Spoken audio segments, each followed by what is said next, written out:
Et à la fin, tout le monde dit « Quelle chance vous avez d'avoir un mari comme ça !» Les portes et volets sont clos, on ne sait jamais ce qui se passe. Je lui dis « Ça y est, je suis enceinte ». Il m'a collé ma première claque. Il s'est dit « Maintenant, elle est à moi, elle partira pas ». Non seulement je l'ai éloignée de tout le monde, et maintenant, en plus, elle est enceinte. Donc, parler de ça à des gens qu'on ne connaît pas, c'est très compliqué. Et donc, elle m'a fait parler. Et après, il y a eu une expertise. Et l'expertise a révélé que j'avais été... Bonjour madame. Bonjour. Plaisir de vous rencontrer. Merci Également. d'avoir accepté de venir témoigner. Aujourd'hui, on va parler des pervers narcissiques dont vous avez été victime. Tout à fait. Est-ce que vous pouvez nous expliquer un petit peu déjà comment vous êtes rencontré avec cette personne, comment elle était, qu'est-ce qui s'est passé? Alors, on travaillait au même endroit, donc Ouais. on s'est rencontrés au travail. C'était quelqu'un de très charmant, gentil, souriant, plein d'humour.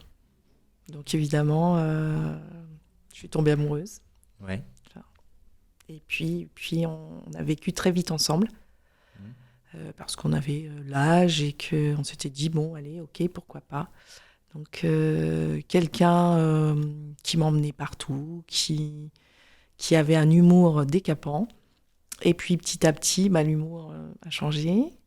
Et il a commencé à me dire, oh, mais toi aujourd'hui, t'es pas très bien habillée en fait. Ça me plaît pas trop. Donc, comme j'avais un caractère quand même assez fort, je lui dis, quoi ? Enfin, je m'habille comme je veux, quoi, en fait.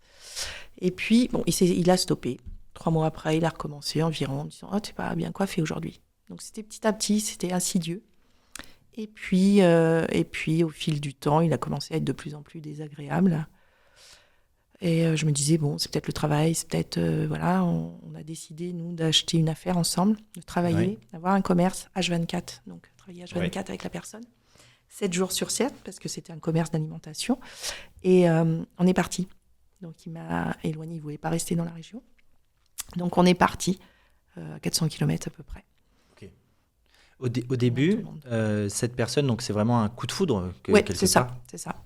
Et au début, c'est le parfait amour, il vous comble de cadeaux, tout. Cadeaux, d'amour, de tout. Ok. Et au fur et à mesure, il commence à tester un peu vos limites. Exactement. Donc, il a vu qu'il y avait des limites au départ. Ok. Effectivement. Donc, ça s'est stoppé et ça reprenait un petit peu plus tard. Et puis, justement, quand on travaille l'un et l'autre, mais en faisant un 35 heures, c'est différent. Ouais, bien sûr. En faisant un 90 heures semaine. On n'a pas la même patience, quoi. Non, c'est clair. Et simplement, donc cet homme qui était visiblement très drôle, etc., vis-à-vis des tiers, des autres personnes, est-ce qu'il est resté cette personne? Ah oui, à la fin, tout le monde disait, mais quelle chance vous avez d'avoir un mari comme ça. Ah ouais? Bien sûr, c'est un homme fantastique, toujours le sourire, serviable, tout ce que l'on veut. Le gendre idéal. Exactement. Et d'ailleurs, justement, je devance peut-être un petit peu, mais quand vous avez annoncé que vous vous sépariez, etc., l'entourage, vos proches, etc., ont réagi comment? Beaucoup n'ont pas compris. Alors certes, quand je revenais dans ma famille, donc qui était assez loin quand même, ils disaient mais il est jamais là. Alors, je trouvais toujours une excuse, mais il est fatigué, machin, parce qu'il m'a éloigné de ma famille, il m'a éloigné de mes proches également. Mais les gens ne savaient pas parce que je ne disais rien. Jamais, j'avais trop honte. Donc je ne montrais pas quoi que ce soit. Je n'avais rien dit à personne. Donc quand j'ai dit je me sépare, je divorce, on m'a dit ah bon, mais pourquoi? Qu'est-ce qui se passe? En fait, c'est pas l'homme que vous croyez voir. Il n'est absolument pas comme ça. Ouais. Une fois que la porte est fermée. Quand les portes et volets sont clos, on ne sait jamais ce qui se passe. Et c'était ma phrase que je disais aux gens. Je disais, vous savez, quand les portes et volets sont clos, on ne sait pas ce qui se passe. Mais personne ne comprenait en fait. Non. Moi, c'était mon appel au secours. Et les gens en face ne comprenaient pas ça. Et du coup, vous avez eu en plus, des réactions du type tu fais la pire connerie de ta vie ou des choses comme ça? Non. Puisque quand j'ai expliqué, tout le monde est resté bouche bée. On dit, il y a quand même une forme d'acceptation quand même. Oui, tout à fait. Et comment, on ne se connaît pas, mais ce que vous dégagez, c'est justement quelqu'un de fort, c'est quelqu'un qui a du caractère. Oui. Comment on arrive à se laisser faire? Alors, mais ça ne se fait pas du jour au lendemain, bien évidemment.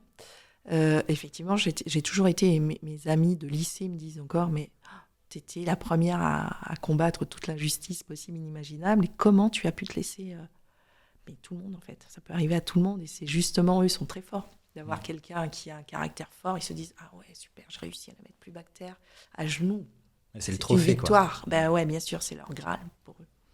Et ça arrive parce que on a travaillé ensemble aussi, qu'on veut avoir la paix parfois, donc on entend des choses Donc ça nous énerve, mais on sait qu'on va travailler avec, donc on dit, bon, allez, c'est parce qu'il est énervé, c'est parce qu'il est fatigué. Donc petit à petit, on accepte. Et c'est ça, en fait. Petit à petit, on accepte des paliers et on change de palier par la suite, en fait. Okay. Si on accepte qu'ils nous disent, t'es moche aujourd'hui, t'es pas bien coiffé, tu ressembles à une serpillière. Donc on dit, tu te calmes. Mais on ne s'est pas énervé plus que ça, donc... En fait, ça nous a touchés, en fait. Ouais. On se sent serpillière ce jour-là. C'est ça, tout à fait. Et petit à petit, ça continue. Et au fur et à mesure, il franchit des paliers. Exactement. Il voit que ça passe, malgré tout. Il va de plus en plus loin. Exactement, on a une affaire. Donc on essayait, nous, d'avoir un enfant. Donc on a mis 6 ans à avoir un enfant. Donc c'est important de le dire parce que... Donc on essayait d'avoir un enfant. Et cette journée-là, quand j'ai réussi à tomber enceinte, donc par FIV, donc je lui dis, il dormait, et je lui dis, ça y est, je suis enceinte. Il m'a collé ma première claque. C'est fou. 6 ans après. Alors qu'il voulait. Alors qu'il voulait, puisque c'était une FIV. Donc c'est pas... oui, voilà, il faut absolument... Enfin, oui, on d'accord, fait pas ça par erreur. Ouais. Voilà. Et j'ai reçu une claque. Et une claque. Ma première claque. Et quoi le motif à ce moment-là? Alors il m'a dit, mais tu me réveilles, c'est bon, tu vas pas me faire m'embêter avec ça pendant 9 mois. Alors que ça faisait 6 ans qu'on essayait d'avoir un enfant. Ah, c'est fou. Ouais, et là, en fait, moi j'étais super étonnée. Et j'ai dit, mais qu'est-ce qui se passe? Et après il me dit, ah oui, mais excuse-moi, en fait, mais j'étais fatiguée, et puis tu m'as réveillée, tu m'as surpris. Et 3 jours après, il m'a balancé le long de la cheminée, et je me suis fait le coccyx. Et voilà. Ok, c'est ahurissant. Et ça, aujourd'hui, avec le recul, vous l'expliquez comment? Il pensait qu'à partir de ce moment-là, vous étiez vraiment sa chose? C'est exactement, quoi? Je pense que c'est ça. Il s'est dit, maintenant elle est à moi, elle partira pas. Non seulement je l'ai éloignée de tout le monde, ouais. Mais maintenant en plus elle est enceinte, donc voilà. Ouais, c'est connu que ça, entre guillemets, les rages, etc., se déclenchent souvent, soit au mariage, soit au premier enfant, soit en tout cas des choses où ils ont l'impression d'avoir 100% du contrôle à ce moment-là. Alors il avait des colères, hein, mais où il cassait tout, etc. avant, mais il ne me touchait pas. Ouais. Ça a vraiment été le jour où je lui ai annoncé que j'étais enceinte, où là, derrière, j'ai ramassé après, donc la première claque, mais après ça a été des coups de poing, des coups de pied dans le ventre, enfin des choses quand même... Avec cette personne, vous êtes restés combien de temps ensemble? 22 ans.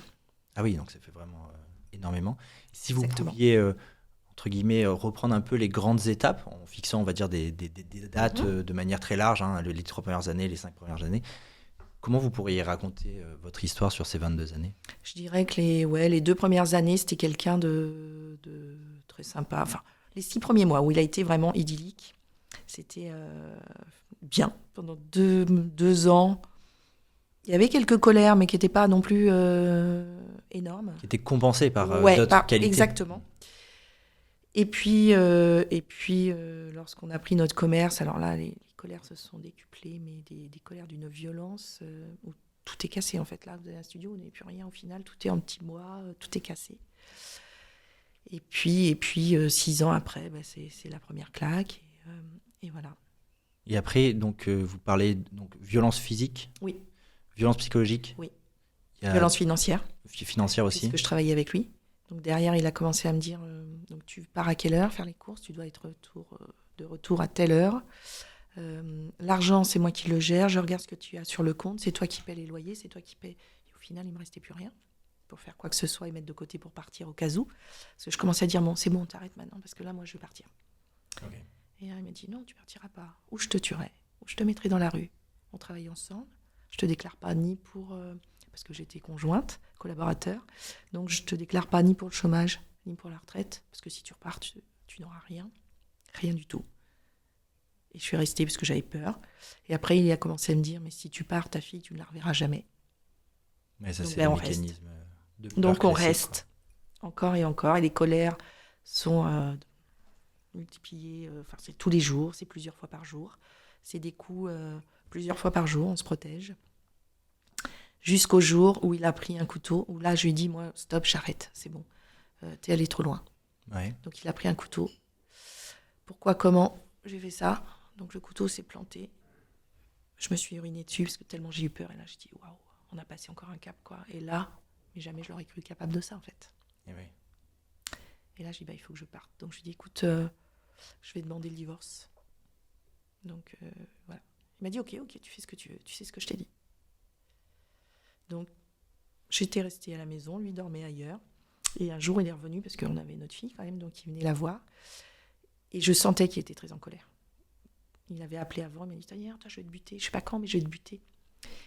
Et il frappe à la porte et je dis à notre fille, fais attention parce que papa était énervé aujourd'hui. Elle me dit non, je l'entends. Elle dit allez, ouvre, je veux te voir absolument, mais très gentil. Et quand elle a ouvert, il a forcé la porte. Donc il m'a envoyé valdinguer et tout. Et puis j'ai dit appelle les gendarmes, dépêche-toi. Il a dit toi, si t'appelles les gendarmes avec ta mère, je te bute. Ah, votre fille, elle a dit ça? Ouais. Et là, ça a été mon déclic. Ah ouais, bah là... Et là, le lendemain, je suis allée déposer plainte parce que c'était le soir très tard. Et j'ai appelé des amis, ils sont venus nous chercher et je suis allée déposer plainte. C'est ce moment-là, en fait, vous avez dû attendre jusqu'à ça de violence. Oui, exactement. Pour vous dire là, je peux plus, quoi. Ouais. Alors, parfois, je pouvais plus parce que je disais, mais en fait, je vais me mettre, je vais me suicider, j'en peux plus. Il dit, mais vas-y, t'as le train juste en face, mets-toi sur les rails, vas-y.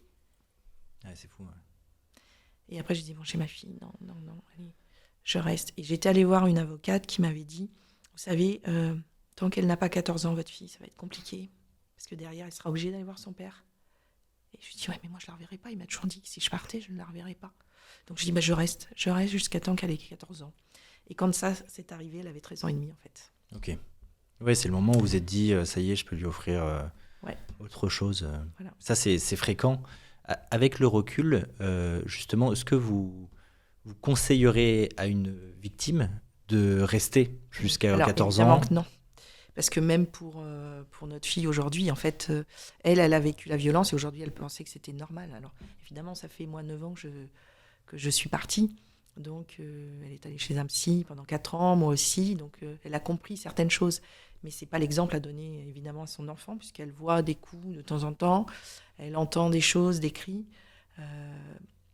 Donc, ça, ce n'est pas la vraie vie.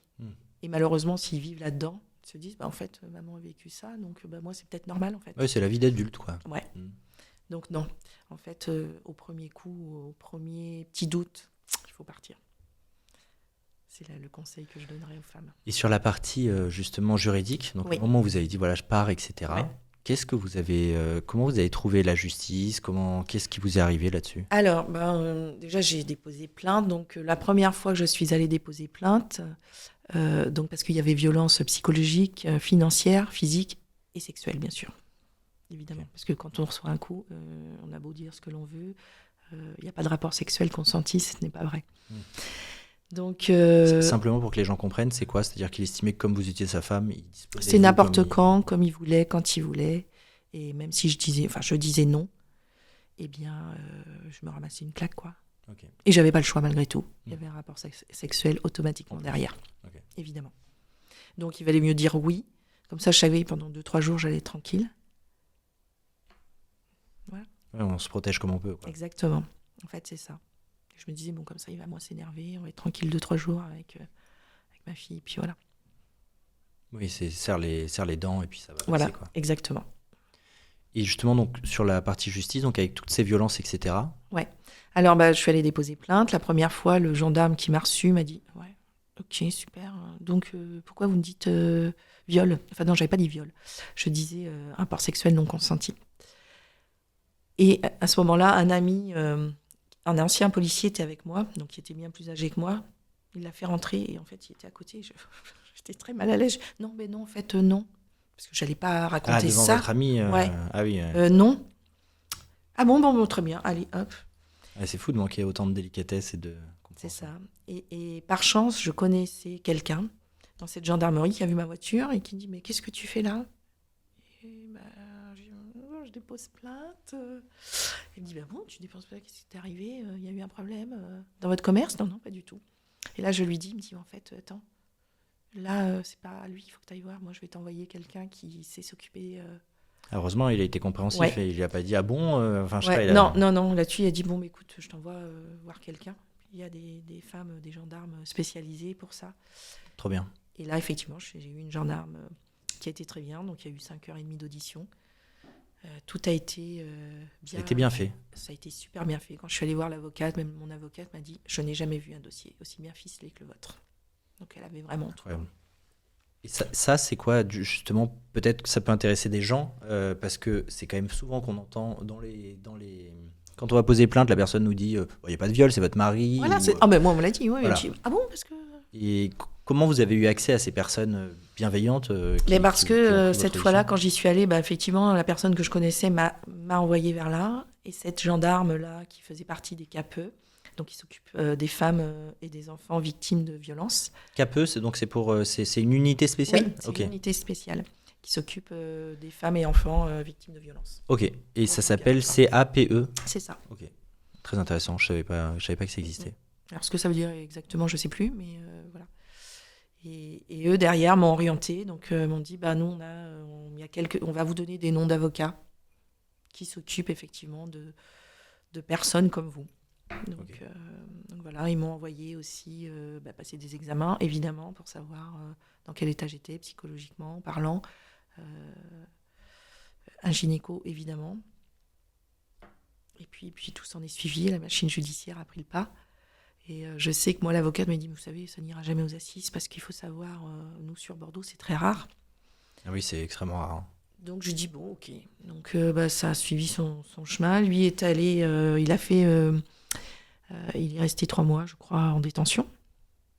Il est sorti. Et il avait interdiction de m'approcher. Bien sûr, il n'était pas très loin de moi, je le voyais. J'avais beau dire à l'avocate, je vous ai dit que je l'ai vu. Elle me dit, mais non, c'est pas vrai. Elle me dit, vous savez, vous êtes en stress, vous êtes dans la peur constante, c'est normal.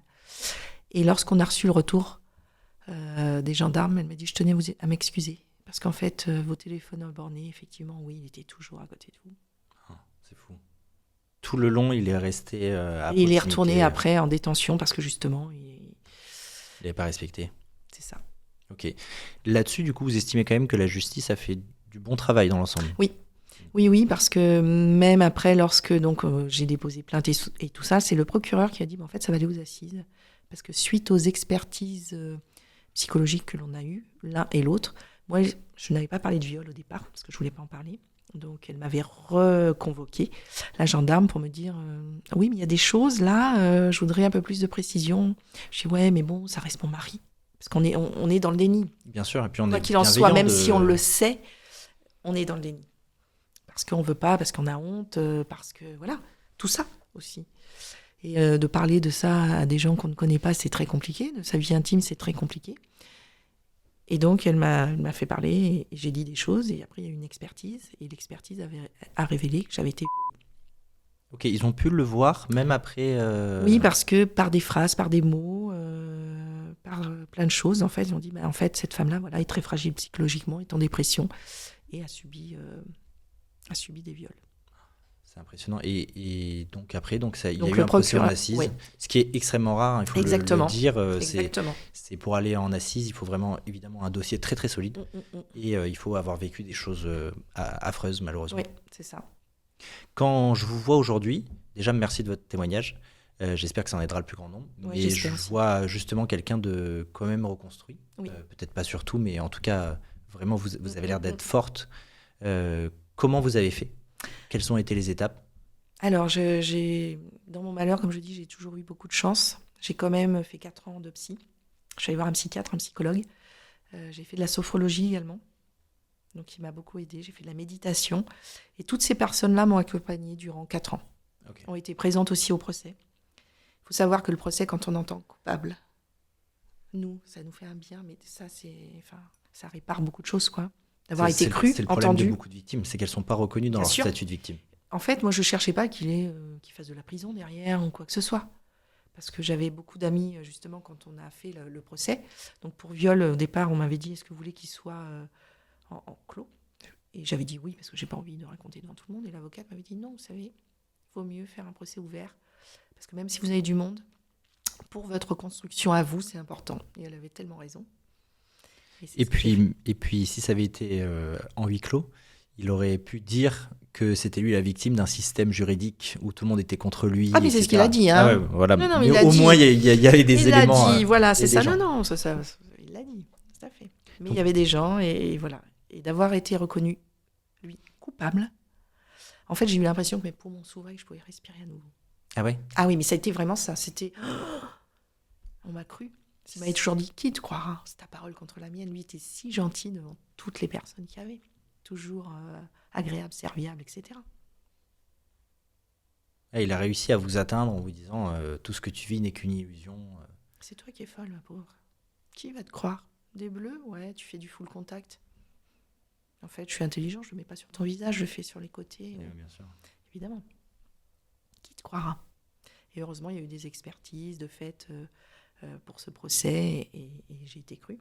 Donc, et lui a tellement menti que... évidemment. Ça se voit. Ben oui. C'est pour ça qu'il faut justement bien construire, arriver à avoir à chaque fois le maximum de preuves, d'éléments, de structure. Parce que comme il mente, plus on a de la structure en face, c'est ça. Plus les mensonges se voient. Alors que si on lui fait confiance, qu'on teste plusieurs choses, un petit peu d'amiable, un petit peu de machin, il va mentir, et sauf qu'on n'arrivera pas à recoller les bouts. C'est impossible. Et ça sera impossible de le piéger. Parce que moi, justement, cet ami qui était policier, enfin qui était policier, puisque aujourd'hui il est à la retraite, m'avait dit, est-ce que tu as enregistré des colères? Est-ce que tu as enregistré ce qu'il te faisait? Je lui ai dit, non, en fait, jamais. J'ai jamais pensé à ça, en fait. Oui. Il m'a dit, mais il faut que tu le fasses. Et un jour, j'ai enregistré. Il m'a dit, toi, je vais te buter. Je sais pas quand, mais je te buterai, en fait. Et c'est ça qui a fait foi. Parce que j'ai dit à la gendarmerie, voilà, j'ai enregistré. Donc les gendarmes ont pris mon téléphone pendant quelques temps. Et ils ont dit, ah ouais.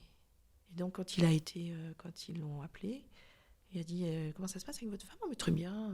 Parfois je m'énerve un petit peu, mais bon, parce qu'elle m'agace. Mais non, je l'aime beaucoup. Ça se passe très bien. Et en fait, la gendarme lui a mis l'enregistrement. Et là... ouais, c'est quoi cette salope qui m'a enregistré, excusez-moi pour le mot. Vous avez réussi à le faire sortir justement de sa posture. Ça, c'est quelque chose que décrivent souvent les victimes, c'est qu'il reste totalement impartial, etc., jusqu'au moment où ils voient qu'ils sont pris à jour, et là, ça les rend dans une colère noire, quoi. C'est ça. Mais au procès, il est resté stoïque. Voilà. Finissons sur justement cette reconstruction. Oui. Parce que franchement, je trouve que vous êtes un exemple là-dessus. Vous avez l'air, en tout cas, vraiment d'être reconstruite. Psychologue, psychiatre, sophrologie pendant 4 ans. Oui. Au bout de 4 ans, qu'est-ce qui se passe? Au bout de 4 ans, déjà, au bout de 2 ans et demi, 3 ans, j'avais eu le procès. Donc, reconnu victime, lui coupable. Donc ça, déjà, ça a fait le boulot. Et puis au bout d'un an après, entre 6 mois et 8 mois après, ils m'ont dit, écoutez, je crois que maintenant, c'est bon. Est-ce que si vous voulez venir nous voir, il n'y a pas de souci. Mais je pense que maintenant, on n'avait plus besoin de nous. À vous de faire votre vie. Et puis, je n'avais plus peur. C'était ça aussi. Parce que jusqu'au procès, en fait, j'ai été tétanisée. Bah oui, bien sûr. Quand je l'avais vu une fois, je disais, je l'ai vu. En fait, j'étais avec des amis. Et je dis, mais c'est lui. Mais non, il est interdit de Bordeaux, c'est pas possible. Je dis, je te dis que c'est lui devant. Et en fait, je me souviens, j'avais une robe rouge. Et je me suis cachée sous la table. Parce que j'ai dit, mais il va me voir, en fait. Il va me... Et j'étais dans cette optique-là constamment. Il vous avait mis une telle pression que vous vous sentiez menacé de mort en permanence. C'est ça, une terreur. Il envoyait des courriers, même de la prison. Il envoyait des courriers en recommandé. Et on avait une boîte postale pour pas qu'il sache où on habitait, en fait. Et je n'y allais pas tous les jours pour pas être suivie, pour faire très attention. Et je me disais, quand j'avais un courrier recommandé, et que je voyais qu'il avait été envoyé peut-être 2-3 jours avant, je disais, je peux aller le chercher, ça va l'énerver. En fait, j'étais vraiment dans un état de terreur, mais immense, on peut même pas s'imaginer, quoi.